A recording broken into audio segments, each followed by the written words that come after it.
Pakistan cricket team کے white ball head coach گیری کرسٹن مستعفی۔ ذرائع کے مطابق گیری نے پی سی بی سے اختلافات کے بعد استعفیٰ دینے کا فیصلہ کیا۔ ذرائع کے مطابق ہیڈ کوچ کی منمانی اختلافات کا باعث بنی۔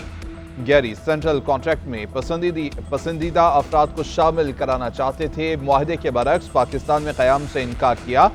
چیمپئنز کپ میں بھی دستیابی ممکن نہ بنائی۔ مینٹل پرفارمنس کے معاہدے کی وضاحت تک آسٹریلیا نہ جانے کا موقف رکھا۔ دورہ آسٹریلیا کے دوران جیسن گلیسپی کو عبوری ہیڈ کوچ بنائے جانے کا امکان۔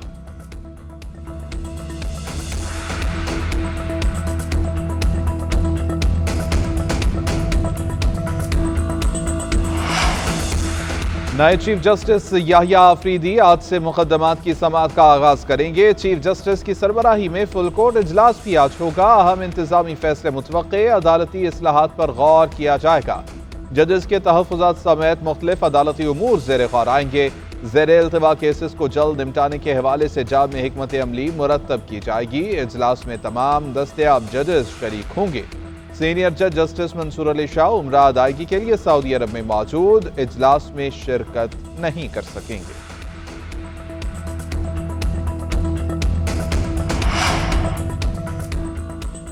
پاکستان اسٹاک ایکسچینج میں کاروبار میں تیزی، 90,000 کی نفسیاتی حد بحال۔ کاروبار کے آغاز میں ہی 895 پوائنٹس کا اضافہ، انڈیکس 8.87% اضافے کے بعد 90,888 کی بلند ترین سطح پر پہنچا۔ گزشتہ ہفتے انڈیکس 89,993 پر بند ہوا تھا۔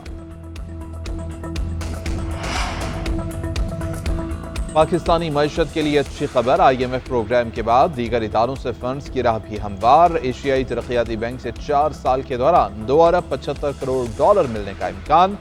رواں سال $80 کروڑ کی بجٹ سپورٹ ملے گی۔ ہر سال $65 کروڑ ملنے کا امکان۔ وزارت خزانہ کے مطابق نئے قرض پروگرام سے دیگر مالیاتی اداروں کا پاکستان پر اعتماد بڑھا۔ آنے والے سالوں میں پاکستان کو بہتر فنانسنگ ملنے کے امکانات روشن ہو گئے ہیں۔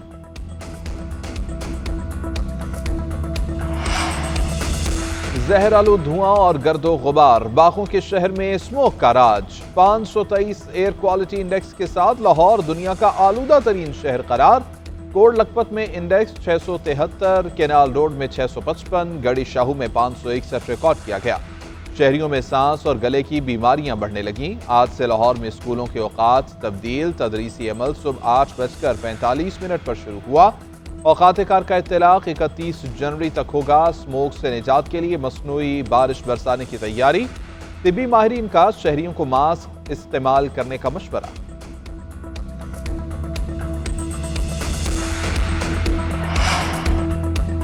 وزیر اعظم اور بلاول کا 27ویں آئینی ترمیم لانے پر اتفاق۔ دونوں رہنماؤں کے درمیان اہم ملاقات۔ نون لیگ اور پیپلز پارٹی کے قانونی ماہرین آج سر جوڑ کر بیٹھیں گے۔ بلاول بھٹو نون لیگ کے صدر میاں نواز شریف سے بھی رابطہ کریں گے۔ آئینی اقدامات کے لیے مولانا فضل الرحمان کو پیش کیا، آن بورڈ لینے کا بھی فیصلہ۔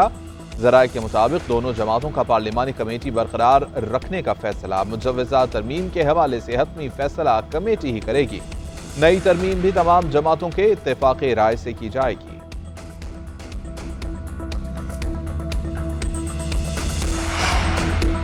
تحریک انصاف میں کوئی فارورڈ بلاک نہیں، سب بانی پی ٹی آئی کی قیادت میں متحد ہیں، اپنے نظریے پر قائم ہیں۔ اپوزیشن لیڈر عمر ایوب کی پارٹی میں اختلافات کی تردید۔ اپوزیشن میں دراڑ کی خبریں بھی رد کر دیں، کہا کہ مولانا فضل الرحمان بھی اپوزیشن میں ہیں، ہم سب تحریک تحفظ آئین پاکستان کے رکن ہیں۔ مولانا فضل الرحمان اور ہمارا ہدف ایک ہے۔ 26ویں ترمیم کا طریقہ ہی غلط تھا، سینٹ مکمل نہیں۔ خواتین کی سیٹوں پر الیکشن کمیشن نے ڈنڈی نہیں بلکہ ڈنڈا مارا ہے۔ پورے ملک میں افراتفری ہے، کچے کے ڈاکو ان سے سنبھالے نہیں جاتے، یہ مصنوعی حکومت ملک نہیں چلا سکتی۔